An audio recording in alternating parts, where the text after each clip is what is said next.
본 말씀 욥기서 20장 1절부터 29절까지 말씀입니다.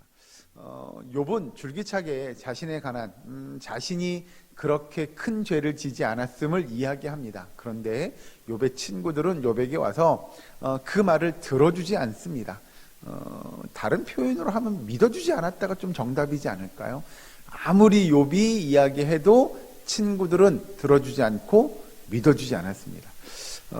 그도 그럴 것이 그 친구들은 그 당시의 유대주의적 사고에 꽉 사로잡혀 있었습니다. 그건 앞에서 그 다른 친구가 이야기했던 내용대로, 이 소바리스라는 친구가 이야기했던 내용대로 그건 너의 죄 때문이야 라고 하는 것에 대한 사로잡힘인데요. 그건 다른 표현으로 하면 뭐냐면 우리가 이야기하는 보응에 관한 논리입니다. 악한 자는 악에 관한 벌을 받고 선한 자는 하나님이 상을 주실 거야 라고 하는 논리입니다. 사실 이건 틀린 말은 아닙니다. 그러나 우리의 삶의 모든 영역에 다 적용할 수 있는 내용이냐? 그건 아니라는 거죠. 여러분, 우리가 이야기할 때 보통 우리는 성경의 말씀을 진리라고 이야기합니다. 진리는 다 통과해야 합니다. 다른 표현을 하면 진리는 모든 상황에 보편적으로 적용할 수 있어야 됩니다. 진리가 예를 들면 이건 진리인데 야 그건 예외적인 상황이잖아. 그건 예외로 둬 그냥 라고 이야기한다면 그건 진리가 아닙니다. 왜냐하면 진리는 어떠한 상황에서도 모든 사람에게 다 똑같이 통일되게 적용할 수 있어야 합니다. 그런데 어떤 사람에겐 적용을 하고 어떤 사람에겐 적용을 못해요? 이건 진리가 아니라는 겁니다. 왜 그러냐면 지금 욥의 친구들이 욥한테 와서 네가 지금 그렇게 어려움 당하는 건, 고난 당하는 건, 고통 당하는 건 다 하나님이 벌 주심이야. 벌 받는 거야 라고 이야기할 수 없는 욥의 상황, 욥의 형편이 있다는 거죠. 우리도 살아가다 보면 내가 그렇게 신앙생활 열심히 하고 내가 그렇게 믿음의 삶을 살려고 노력했는데 하나님 왜 저는 이렇게 힘들죠? 라고 하는 때가 옵니다. 또는 내가 아니더라도 우리 주위에 그런 사람들을 보게 됩니다.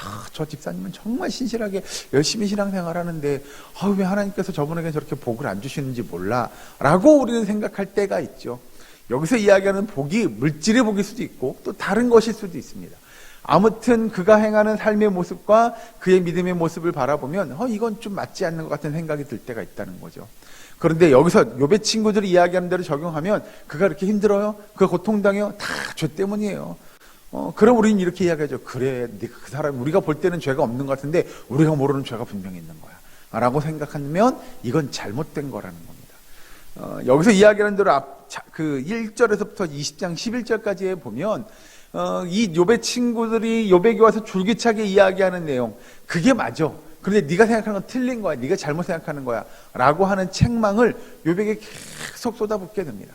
그러니까 욥이 뭐라고 이야기하냐면 잘 보시면 3절에 내가 나를 부끄럽게 하는 책망을 들었으므로 나의 슬기로운 마음이 나로 하여금 대답하게 하는구나 라고 이야기합니다. 즉 뭐냐면 욥이 한 이야기를 듣고 야 네가 참 우매하구나. 나는 참 슬기롭다 라고 이야기합니다.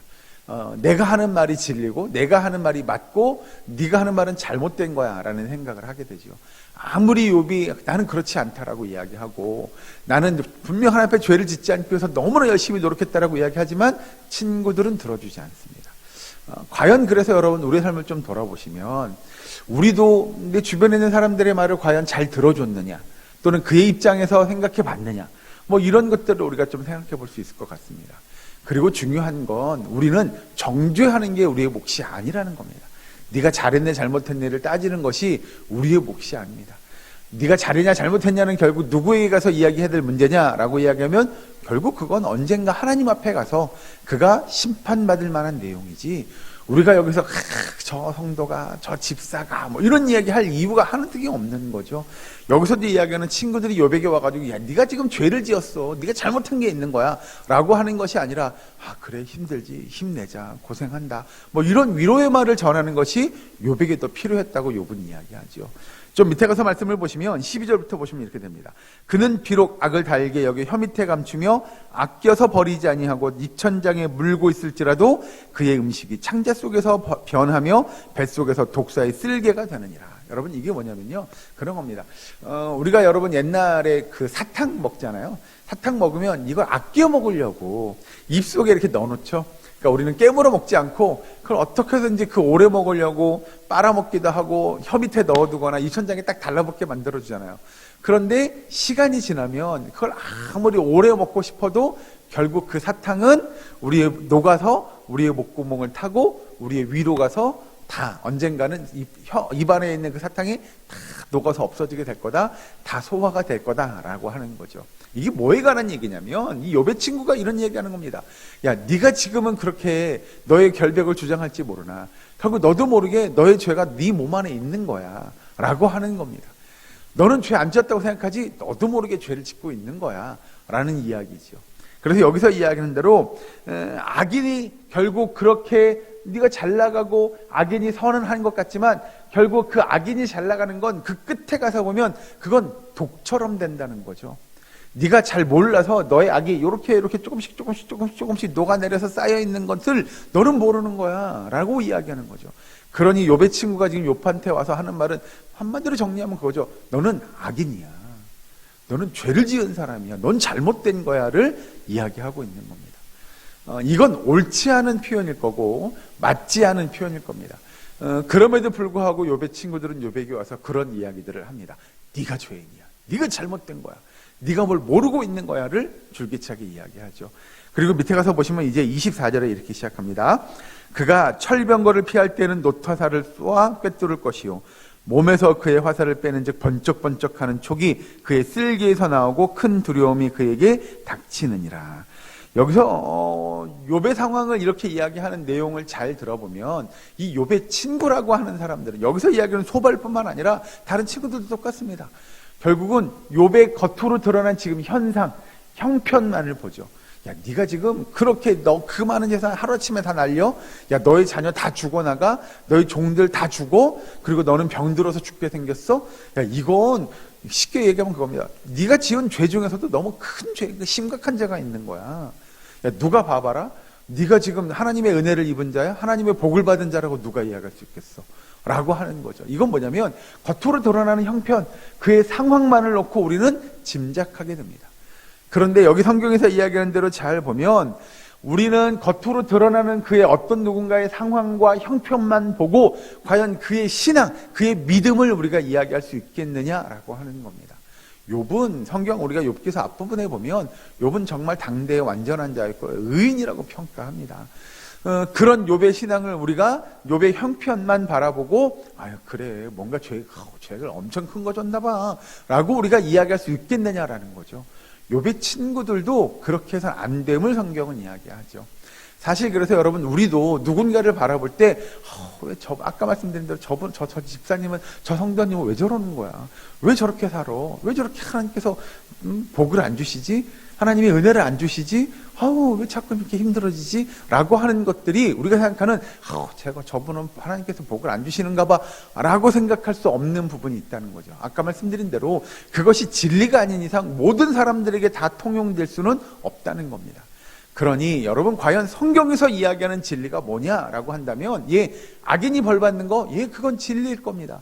그러나 의인도 벌 받는다고 하는 것이 의인도 이런 고난을 당할 수 있다고 하는 것이 진리라고 하는 것이죠.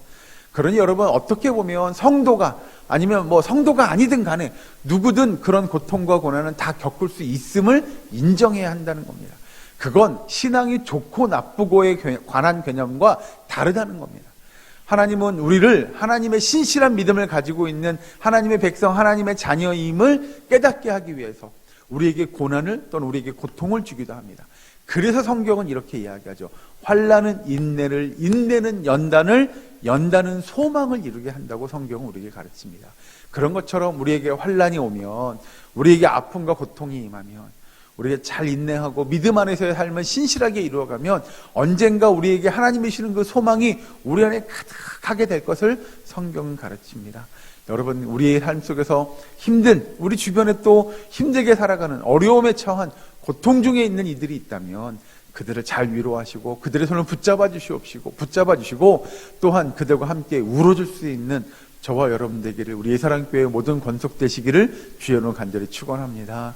오늘 욥의 상황을 바라보시며 정말 하나님 앞에 죄 짓지 않았으나 그가 당한 어려운 삶의 모습들을 바라보고 우리가 함께 위로하고 기도하며 함께 하나님의 영광을 위하여 애쓰며 수고할 수 있는 그런 저와 여러분 될 수 있기를, 우리의 사랑교회 모든 건속되시기를 주 여러분 간절히 축원합니다. 기도하겠습니다. 사랑과 은혜 하나님 감사합니다. 주님, 의인이 고통당함을 알게 하시고 아버지, 믿음의 성도들이 아픔 가운데, 고통 가운데, 실망하는 가운데 있다면 우리가 함께 기도하기를 원합니다. 그들을 위해 기도하게 하시고 그들을 위하여 눈물 흘릴 수 있는 우리의 사랑교회의 모든 건속들 될 수 있도록 주님 인도하여 주시옵소서. 아버지, 시간도 주의 전에 나와 기도하며 간구하기 원합니다.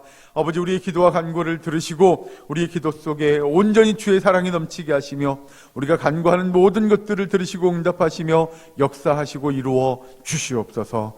아버지, 특별히 우리 가운데 아파하고 힘들어하는 환우들을 위해 기도하오니 아버지, 그들의 아픈 것들을 기억하시고 그들에게 위로를 더하여 주시옵소서. 아버지, 우리 환우들을 고쳐주시고 그 병마를 물리칠 수 있는 힘과 능력을 허락하여 주시옵소서. 아버지, 이 시간 각자가 가지고 나온 모든 기도의 제목들을 주께서 들으시고 응답하여 주시기를 간절히 바라옵고 나오며 예수님의 이름으로 기도하옵나이다. 아멘.